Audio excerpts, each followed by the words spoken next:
Dobrý den, navazuji na tutoriál, ve kterém jsem vytvořil takovýhle lamelový složitý podhled a v tomto tutoriálu bych v tom chtěl pokračovat a tyto lamely opatřím těmito nosnými lamelami, vytvořím tam takovéhle zámky, tak aby se to dalo všechno poskládat a dále vytvořím půdorysu takový kladeňský výkres, očísluju všechny ty lamely, tak aby se to dalo sestavit a posklápím tvary všech lamel do půdorysu, abychom všechny ty lamely mohli vyrobit na nějakém CNC stroji, ať už vyřezat, vyfrézovat, vypálit. Záleží samozřejmě na stroji a na materiálu, ze kterého bychom ty lamely vyráběli. Takže pojďme se nyní podívat, jak na to. Já tady mám takovýhle skript, který z velké části je vlastně tím skriptem předchozím. Není to tak, že bych napřed něco vytvořil a teď to znovu nějak načítal a dál zpracovával.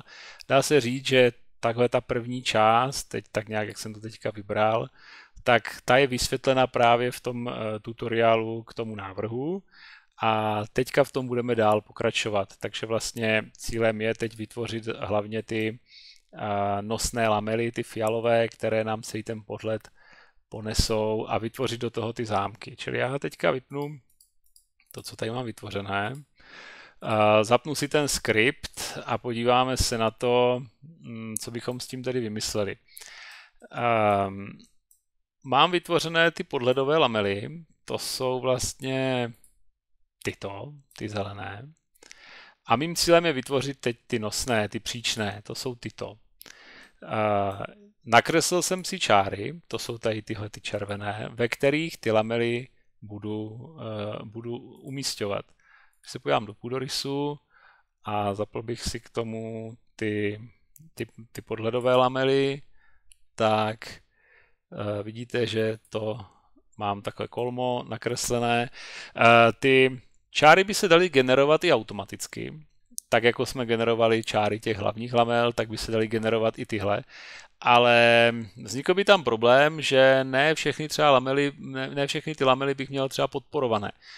Všimneme si, že třeba tyhle ty lamely jsou velmi krátké a já to mám všechno namyšlené tak, aby každá ta podhledová lamela byla aspoň jedním nebo lépe i potom dvěma těmi nosnými lamely podporována.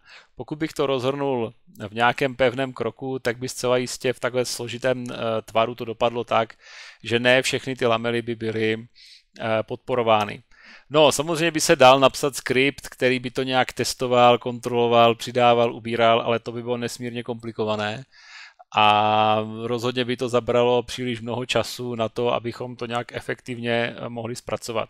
Takže pro tuto chvíli já to tady mám udělané ručně. To znamená, že tento krok není parametrický a pokud bych musel měnit třeba rozpal těch lamel nebo tvar těch půdorysných ploch, no tak samozřejmě budu muset ručně upravit ty nosné lamely.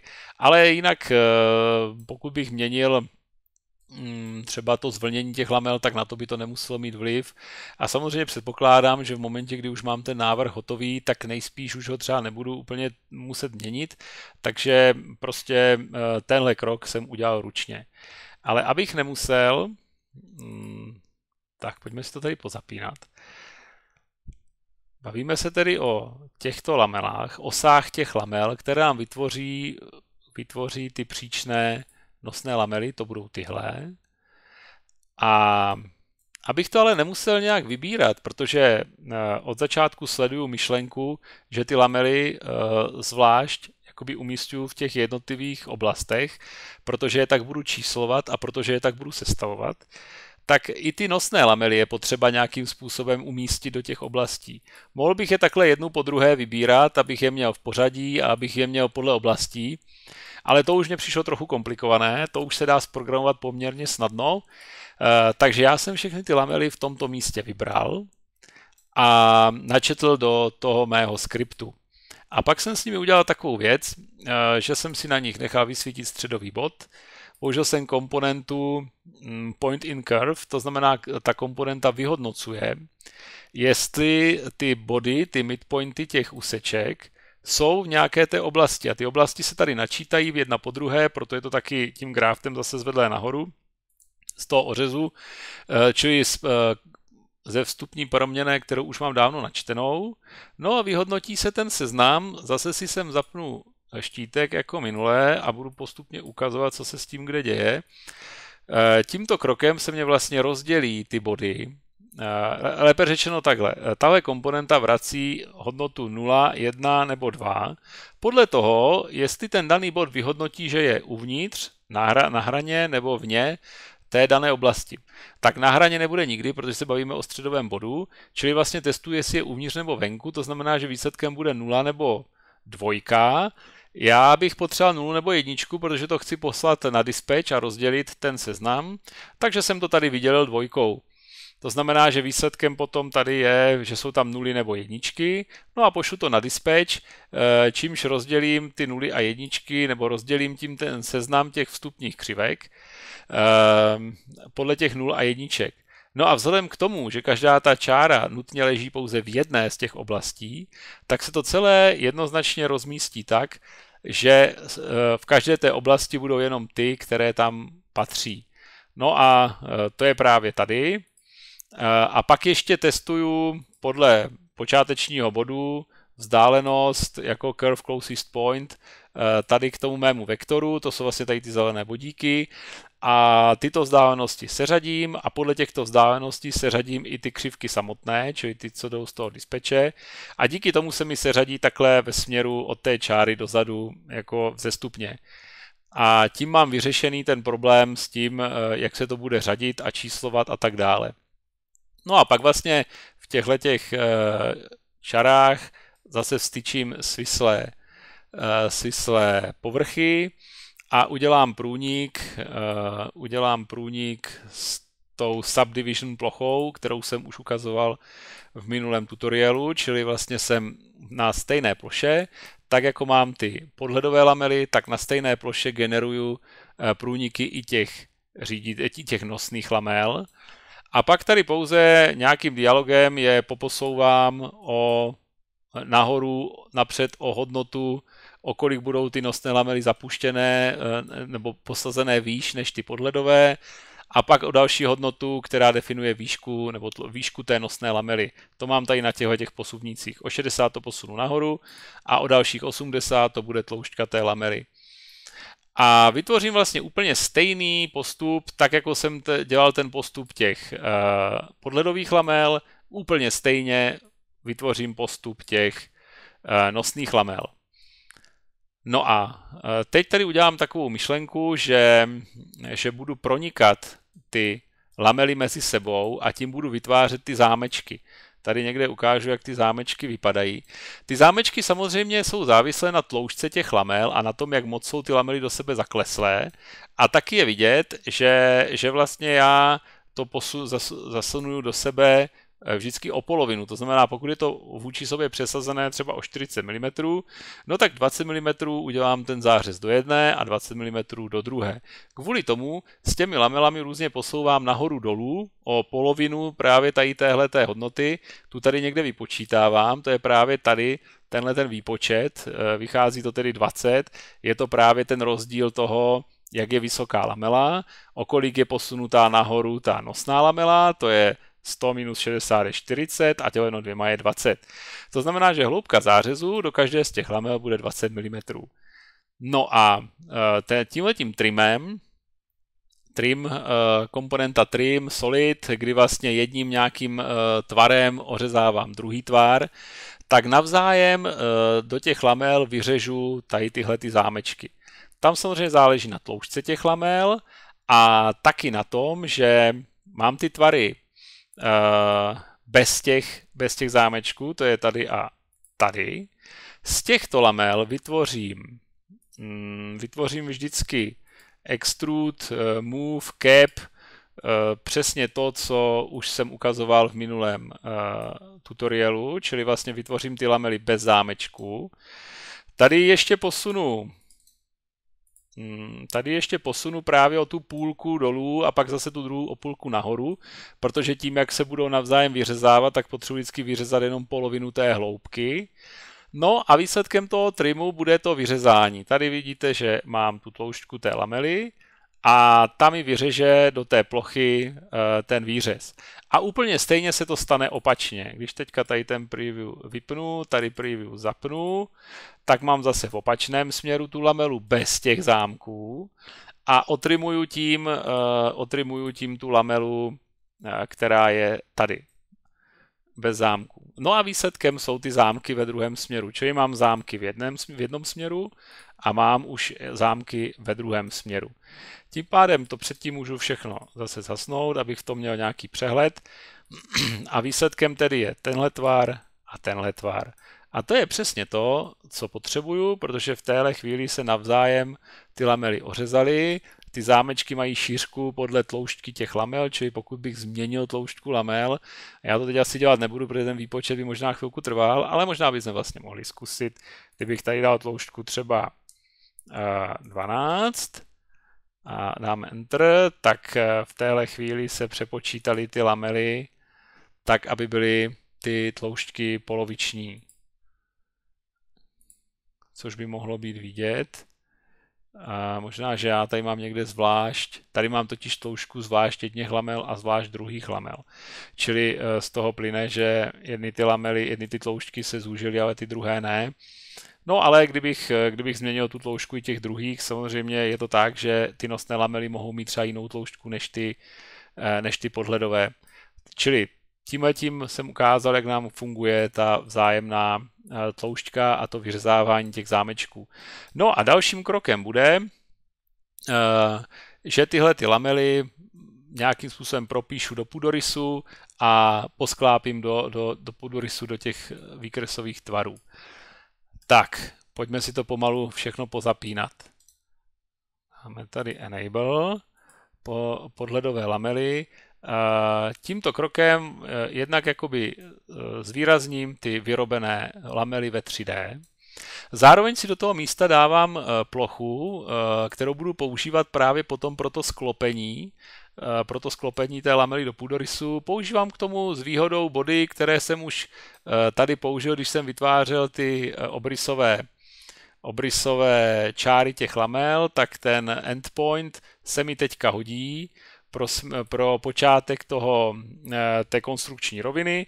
Jinak směry jsou pak jasné, protože směry vychází ze směru lamely, to je vlastně tento směr, a ten druhý směr je zetový vektor, to je tento. Čili z toho vznikají řídící roviny, konstrukční roviny, pomocí kterých přeorientuju pak ty lamely do půdorysu, sem dolů. K tomu se dostaneme. Zároveň tady získávám ty obrysové čáry z té komponenty pro trim, vzniká ten otrimovaný povrch, z něho vznikne, zase používám tree pro správné seřazení nebo správný formát té mé stromové struktury, takže zase to různě sesypávám, aby to pěkně v těch větvích sedělo tak, jak má. A mám tady teda preview, to jsou ty mé už vyrobené lamely, mám tady popis těch lamel. Ten popis těch lamel je velmi důležitý, protože abychom ty lamely mohli sestavit, tak je musíme popsat. To první číslo, ta první číslice je volena podle té oblasti, ve které ta daná lamela se nachází, 6 oblastí, 6 hodnot té první číslice. Druhá číslice mi stanovuje, tam mám jedničku nebo dvojku a jde tam o to, jestli jsou to ty podhledové lamely nebo ty nosné lamely. No a pak jsou dvě pozice pro pořadové číslo těch lamel, kdy se to takhle řadí ve směru zleva doprava. Samozřejmě, když na té pozici jsou dvě lamely za sebou, tak vidíte, že to je 25, 27, protože 24, 26 je někde tady. Čili jsem schopen si takhle všechny ty lamely očíslovat. Úplně to stejný udělám s tou Enable, s tou druhou sérií lamel, to jsou ty nosné lamely. Čili zase spojím ty obrysové křivky, ukážu ty lamely a popíšu ty lamely. Tím tedy získávám lamely ve 3D. Následně tyto lamely pustím do půdorysu pomocí komponenty projekt, Používám tady k tomu nějaký bounding box pro ty lamely. Lamelu vlastně obkreslím bounding boxem.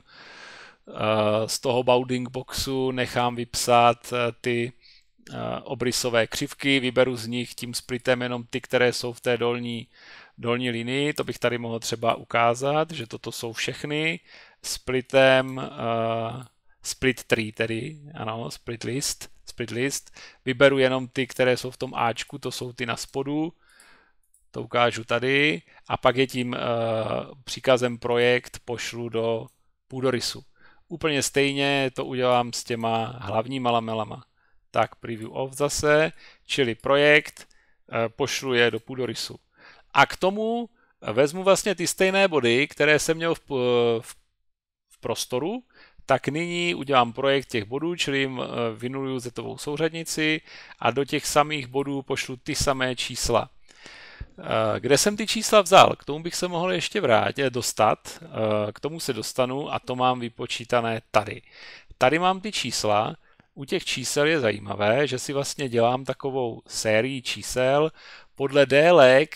podle délek listu, to znamená délek těch seznamů, těch lamel, vytvořím sérii, kde začínám jedničkou, krok je samozřejmě jednička, takže výsledkem je potom takovýhle seznam hodnot a takovýhle seznam hodnot, vlastně číslování těch lamel pro každou tu sérii a to jsou ty podledové, toto jsou ty nosné a potom takovýmhle výpočtem z toho vytvářím to číslo, protože já tam jakoby na pozici tisíců dávám právě číslo té oblasti a na pozici stovek dávám, to je tady to 100 nebo 200, to je ta číslice toho, jestli je to ta podledová nebo nosná lamela a to Y potom je to je to poslední ten seznam, to je ten seznam těch lamel, pořadové číslo lamely. Čili tady jsem vytvořil ty čísla a ty čísla teďka používám. Použil jsem je v prostoru, použiju je v půdorysu, tomu se vracím v tom kladečském výkresu, to je tady. Čili když tohleto vysvítím, tak tady to právě všechno je. A zároveň je pak použiju i při číslování, a to si musím zapnout ještě tuhletu část, enable, při číslování těch lamel. Pořád používám ty samé čísla, orientuju je ale teďka už na jiné body. Poslední krok vlastně je naorientovat ty lamely z toho prostoru tady do půdorysu. Vytvořím si proto jakousi sérii bodů, to tvořím tady, dám si nějaký počáteční bod, kde se mi začne generovat ten výkres, zadám si sem krok ve směru X, krok ve směru Y a pomocí tady tohoto poskládání prostě plus minus krát děleno vytvořím seznamy těch bodů, napřed v jednom směru, pak ve druhém. Použiju k tomu s výhodou tadyto series, kde mám ty pořadové čísla a já je vynásobím právě tím krokem a vytvořím tím zase seznam nějakých posunů vlastně, jo? Vytvořím tím seznam posunů, nebo tady spíš, ano, seznam posunů ve směru osy X, čili xový vektor, a move, tím ty body posunu v jednom směru a pak je posunu ve druhém směru, to jsou ty podledové lamely, na ty navážu pak pod to navážu ty hlavní lamely. No a když tohleto mám, tak vlastně vytvořím konstrukční roviny, ve kterých, to jsou ty roviny x, y tady, kterým akorát změním počátek a to právě použiju seznam těch bodů. Do stejných bodů pošlu to číslování. Tady jsem si ještě udělal takový jako drobný posun, že si můžu s těmi čísly posouvat v rámci té lamely, aby se mi tam nějak vlezly. Ještě tady někde mám velikost textu, to je tady, kdybych potřeboval ten text zmenšit, zvětšit. A vzhledem k tomu, že tedy už mám tu orientaci, čili mám ty roviny, do kterých se potřebuju dostat, a mám tady na začátku, jsem si vytvořil roviny, ze kterých to generuju, to jsou ty roviny, které jsou umístěné tady. No, to jsou ty zelené. No tak vlastně díky tomu já tyhle ty uzavřené křivky pomocí této roviny a ve finále této roviny naorientuju příkazem orientuj do půdorysu. No a díky tomu mám vlastně vygenerovaný kompletně podklad pro výrobu. Nemám tady žádné kóty, což by samozřejmě šlo nějakým způsobem dodělat, ale předpokládám, že výroba bude probíhat na CNC strojích, takže žádné kóty nepotřebuju, použiju přímo tyhle ty tvary a tyhle ty tvary pošlu přímo na ten CNC stroj pomocí nějakého softwaru, který k tomu mám, čili není problém tyhle ty tvary vyexportovat třeba do DVG a poslat je výrobci a on to prostě vyřeže, vypálí a tak dále. Čili tady jsem chtěl ukázat, jak pomocí takovéhoto skriptu poskládám nebo vytvořím celý ten podhled lamelový, nachystám do výroby. A samozřejmě zase platí, že je to všechno parametrické, takže pokud změním některé vstupní parametry, tak se všechno přepočítá a přegeneruje se to velmi rychle. Čili všechno, co vzniká, vzniká výpočtem a dá se velmi rychle, libovolně měnit. Myslím, že je to velmi rychlé a velmi efektivní takováhle tvorba výkresové nebo řekněme spíš výrobní dokumentace. Takže vám děkuji za pozornost.